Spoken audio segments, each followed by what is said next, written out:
Всем привет! Сегодня мы вас знакомим с очередным представителем модификации Ford Transit, модель 470. Но отличается она от своих предыдущих собратьев, конечно же, обновленной передней частью.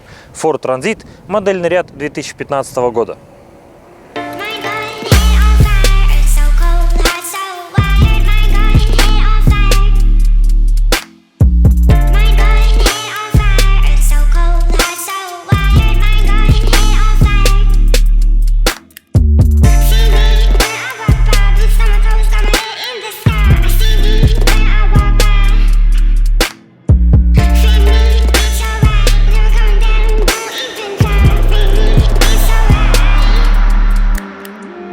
Модификация Ford Transit представлена на российском рынке довольно давно. Имеет три вариации: Ford Transit 300, Ford Transit 350 и Ford Transit 460. Ему на смену пришли обновленные модификации Ford Transit 310, Ford Transit 350 и Ford Transit 470, с которой сегодня мы как раз с вами и знакомимся. Сама марка по традиции принадлежит концерну General Motors. Завод находится по производству компонентов в Турции, а приезжает все сюда в Россию, в Елабугу, для крупноузловой сборки. Новые тенденции дизайна Ford 2015 модельного года характерны как для легкового, так и для грузового сегментов. Техническая часть самого автомобиля осталась неизменна. Силовой агрегат, коробка, рама – все то же самое. Модельный ряд обновленного Ford Transit состоит из трех модификаций. Ford Transit 310, так называемый в народе коротыш, имеет задний привод, односкатную заднюю шиновку, размер фургона 3,10 длина, как у «Газели», и, соответственно, грузоподъемность в районе тонны. Модификация Ford Transit 350 имеет две колесные базы: МВБ, средняя колесная база, двухскатная шиновка 1,5 тонны, грузоподъемность, длина фургона 3,5 метра, и модификация ЛВБ ЕФ. Соответственно, это двухскатная шиновка, длина фургона 4,30 и 1,5 тонны грузоподъемность.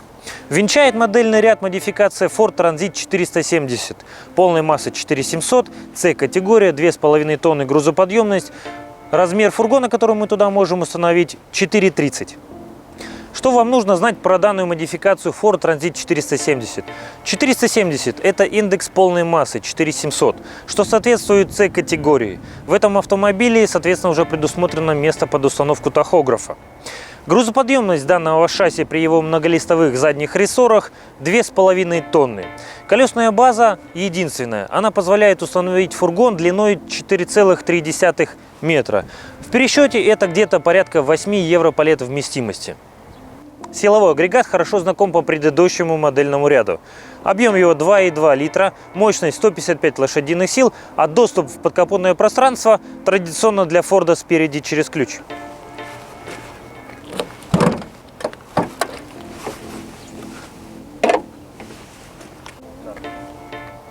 Дизайн передней оптики был изменен с прямоугольной формы на каплевидную. И компоновка осталась также.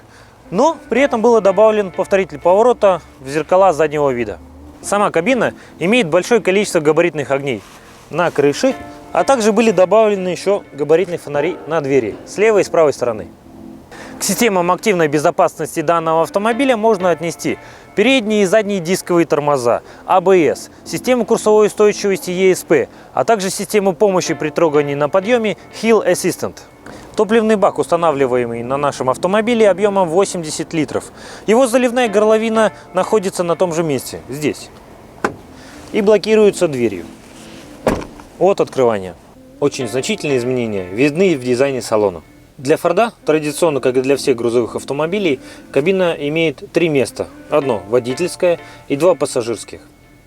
Над эргономикой водительского места поработали очень сильно. Это относится и к комфортному водительскому сидению, это относится и к очень удобному рулевому колесу и местоположению рукоятки переключения КПП.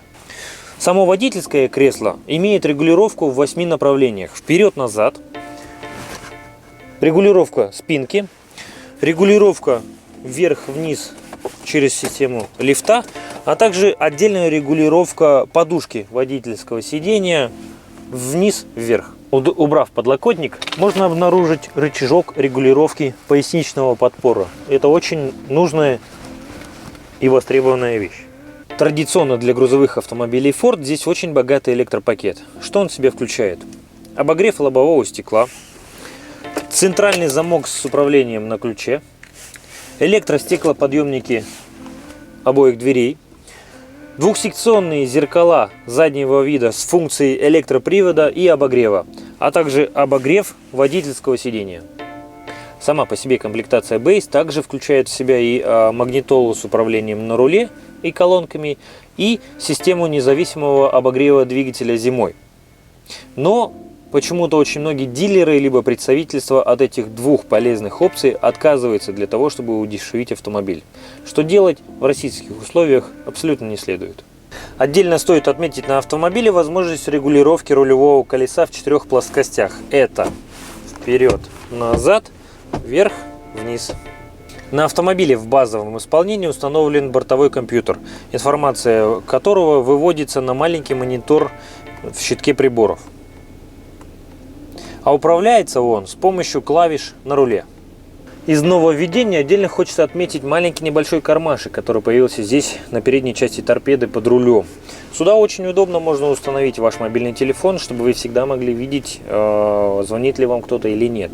При этом дополнительно появилась небольшая прорезь для установки сюда топливной карты либо пластикового пропуска для въезда куда-то на вашу территорию. На передней части панели установлены две интересные кнопки. Причем одна из них, нижняя, кнопка аварийной сигнализации, работает и включается, а верхняя часть является не кнопкой, а индикатором закрывания центрального замка. В дополнение к штатной системе вентиляции нашего салона на этом автомобиле установлен кондиционер. К системам пассивной безопасности традиционно можно отнести аэрбэг водительского места, а также трехточечные ремни безопасности с преднатяжителями. С водительской стороны здесь можно обнаружить подстаканник, место под бутылку, механизм регулировки водительского сидения. На обшивке располагается, соответственно, место под небольшой кармашек, возможно, пачку сигарет, хотя курить это вредно. Элементы управления, соответственно, электростеклоподъемниками обеих дверей, центральный замок, некоторое количество карманов, а также по-мерседесовски сделанный один скрытый карман для хранения, например, инструмента. Отдельно хочется рассказать о двух элементах управления, которые находятся здесь с левой части от руля. Соответственно, левая часть – это регулировка зеркал заднего вида. Она классическая, с джойстиком. Вы можете переключать на левое либо на правое зеркало и регулировать свою обзорность так, как вам это надо. Но появилась одна новинка. При нажатии джойстика вниз ваши зеркала складываются. Такого не было на предыдущих модификациях. Справа от механизма управления зеркалами заднего вида располагается шайба управления освещением. Она имеет классическое нулевое положение, при котором горят дневные ходовые огни, габаритные огни, а также ближний свет. Причем по центру исполнен довольно необычным образом корректор фар. При нажатии клавиши выдвигается, регулируется положение и задвигается. Что у нас есть с пассажирской стороны на передней части торпеды? Соответственно, традиционный бардачок, очень вместительный, очень глубокий. Сюда поместятся документы формата А4. Соответственно, подстаканник, место для хранения бутылочки, большое количество кармашков для хранения различных мелочей. А также вместительная, как и с водительской стороны, полка для документов. Что относится к пассажирским сиденьям? Здесь есть важные изменения. Пассажирских сидений у нас по традиции 2. В среднем месте располагается небольшой столик, в которых можно поставить 2 стаканчика, и имеется резиночка, которая прижимает какие-либо там документы, ручки, либо что-то еще. При необходимости эта часть убирается и эксплуатируется как место.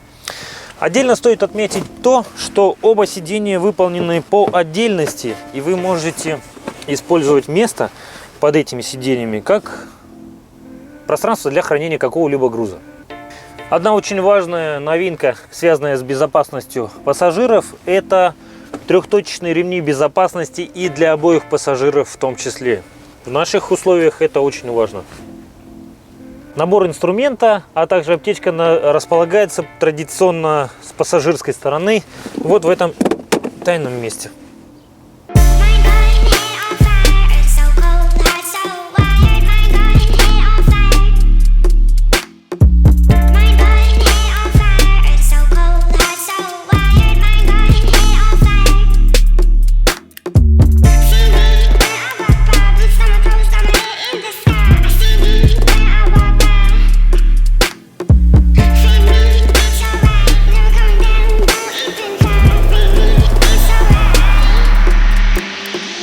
Габаритные размеры нашего фургона, который мы можем установить на наше шасси, таковы: длина 4,30, ширина 2,20, высота 2,20, что в пересчете дает нам примерно 21 куб по наружным габаритам.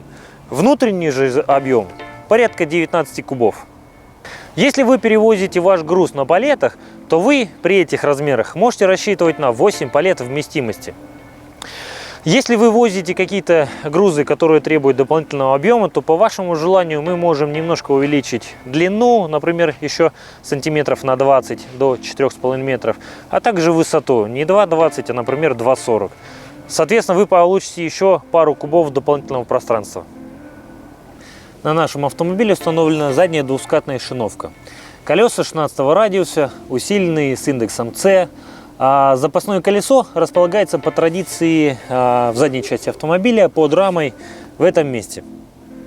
Сама же рама исполнена таким образом, что имеет вставку задней части, которые удлиняют, соответственно, поверхность, на которую можно установить фургон. Эту вставку, конечно, можно снять и сделать фургон покороче, перенести сюда задний противоподкатный брус, вот этот. Но при этом сам автомобиль будет выглядеть неказисто.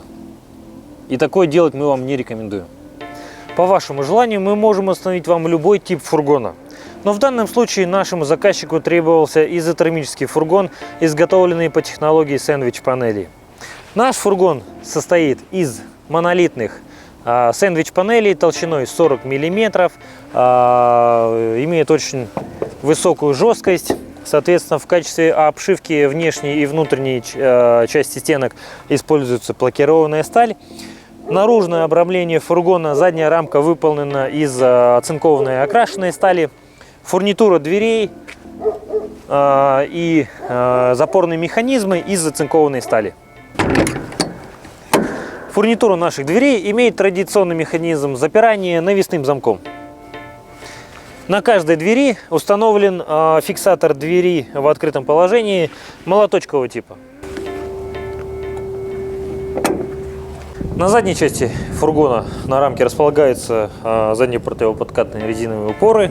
С правой стороны имеется выдвижная лестница, поручень для удобного доступа внутрь фургона. В стандартном исполнении обшивка фургона внутри лакированная сталь. Внутреннее обрамление из оцинкованной неокрашенной стали. На полу у нас сетчатая фанера, а также есть небольшая отбортовка из оцинковки. Ее высота примерно 120 мм. Но не забывайте, что по вашему желанию мы можем вам сделать любую толщину стен, любой тип обшивки, боковые двери, такелажные ленты, такелажные кольца, пол из рифленого алюминия, либо из заливного двухкомпонентного клея с абразивом. При всем при этом мы также можем вам установить либо рефрижераторную систему на любую температуру, а также дополнительный фен для обогрева вашей продукции. На фургонах длиной до 5 метров устанавливается лишь один плафон освещения. Тумблер выключения плафона освещения внутри фургона располагается у нас с водительской стороны под фургоном. Подводя некий итог, хочется отметить. Довольно интересно сделанный автомобиль с точки зрения дизайна. Кому-то понравится, кому-то нет. Но при всем при этом удобство внутри кабины на самом высоком уровне. 2 года без ограничения по пробегу гарантия на автомобиль. Межсервисный интервал 20 тысяч километров. Это все как на предыдущем модельном ряду. Широкая развитая сеть гарантийных станций, сервисных центров, наличие запчастей и все, что с этим связано. 2,5 тонны грузоподъемности, 8 палет вместимости. Если автомобиль по всем этим перечисленным критериям вам подходит, то я рекомендую сделать выбор в пользу этого автомобиля. А если возникнут вопросы и пожелания, всегда обращайтесь.